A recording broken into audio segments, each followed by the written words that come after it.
오늘 영상에서는 기획부동산 사기에 대해서 이야기를 나눠보려고 합니다. 기획부동산 사기가 기승을 부리고 있는데 나날이 그 수법이 치밀해지고 다양해지고 있다고 하는데요. 이럴 때는 어떻게 보면 좋을까요? 부동산변호사.com 김재은 변호사님께 여쭤보도록 하겠습니다. 변호사님 안녕하세요. 네, 안녕하세요. 오늘 영상에서 꼭 소개해주고 싶으신 그 사례가 있었다고 들었는데요. 최근에 저희 법인에서 기획부동산 업체를 상대로 법적 대응을 해서 합의에 성공했다 이런 이야기를 들었습니다. 사건 배경부터 좀 들어봐야 될 것 같아요. 예, 의뢰인은 소개팅 어플에서 만난 A씨로부터 좋은 땅이 있다며 경기도의 한 토지를 소개받았습니다. A씨는 토지를 소개하면서 정확한 주소를 알려주지 않은 채 대박 땅이 있다. 곧 개발되어 가격이 올라갈 것이며 지금 계약하지 않으면 매수할 수 없다 등의 설명을 하며 의뢰인에게 토지 매입을 유도했는데요. 이러한 말을 들은 의뢰인은 4,900만 원을 업체의 계좌로 입금했습니다. 지금까지 들었던 내용을 보면은 뭐 지금 해야 된다, 대박이다 이런 걸 얘기를 들어보니까 예전에 소개해 주셨던 사건이랑 조금 비슷한 것 같은데 뭐 다른 문제가 있었던 걸까요? 예, 그렇습니다. 돌연 A씨가 다른 지역의 토지로 변경해 주겠다며 매매 대금 차익을 요구한 것인데요. 계약서도 작성하지 않은 채로 말이죠. 하지만 그 말을 그대로 믿을 수밖에 없었던 의뢰인은 추가 대금 2,200만 원을 입금했습니다. 이후 의뢰인은 변경된 토지에 대한 매매 계약을 체결하기 위해 부동산 사무실을 방문했는데요. 업체 측은 의뢰인에게 이미 매매 계약이 체결되었다며 의뢰인의 막도장이 날인된 완성된 매매 계약서를 전달했다고 합니다. 아니 본인도 모르는 사이에 날인이 되어 있었다는 건가요? 예, 그렇습니다. 의뢰인은 완성된 매매 계약서를 전달받으면서 처음으로 정확한 주소를 인지한 셈입니다. 게다가 해당 업체는 의뢰인이 토지를 매입한 후에도 등기를 해주지 않아 소유권을 계속해서 취득하지 못하는 상태였습니다. 기획부동산 사기로 의심할 만한 상황들이 계속해서 발생하고 있는 것 같아요. 맞습니다. 의뢰인은 불안한 마음에 업체에 투자금 반환을 요구했는데요.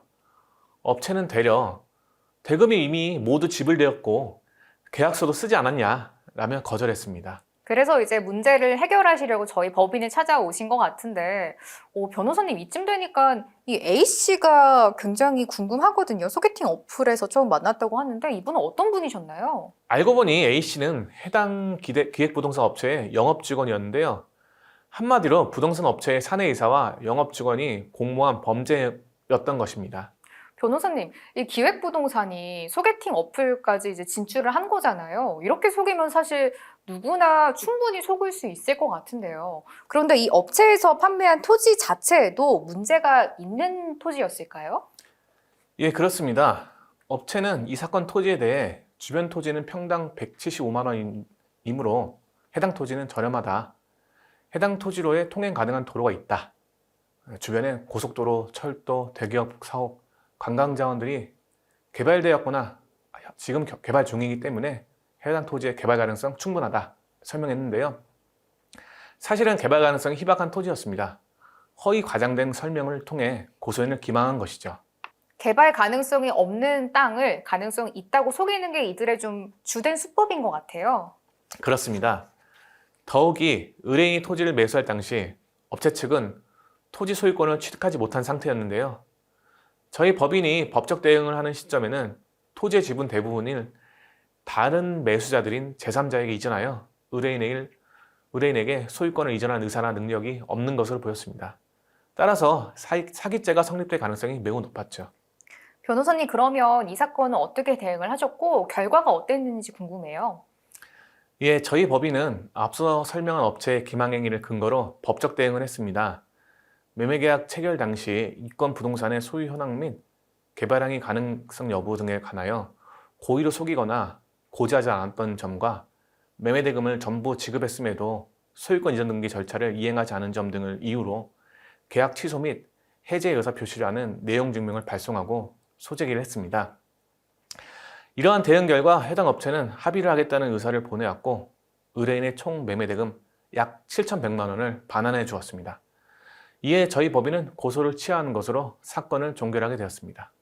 합의가 성사돼서 너무 다행인데요. 변호사님, 이 사건에서는 합의가 성공하는데 증거가 굉장히 중요했다고 들었거든요. 예, 이 사건의 경우 의뢰인과 영업직원 A씨와의 소개팅 어플 채팅 내역, 블랙박스 영상, 녹취록, 홍보물 등이 중요 증거로 작용했습니다. 이처럼 기획부동산 사기 사건은 무엇보다 증거 확보가 중요한데요. 만약 증거가 없다고 한다면 유사 피해자들을 찾아서 공동 대응을 하는 게 좋은 방법이 됩니다. 내가 피해를 당했다는 나의 진술은 내 사건의 증거가 안 되지만 다른 사람이 피해 당했다는 사건의 증거가 되거든요.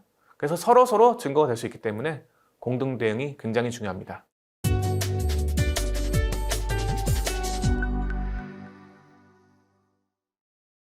이번 영상에서는 기획부동산 합의 성공에 대해서 알려드렸는데요.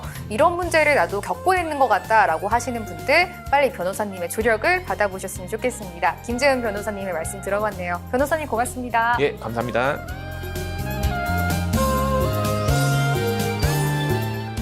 구독과 좋아요, 알림 설정도 눌러주세요.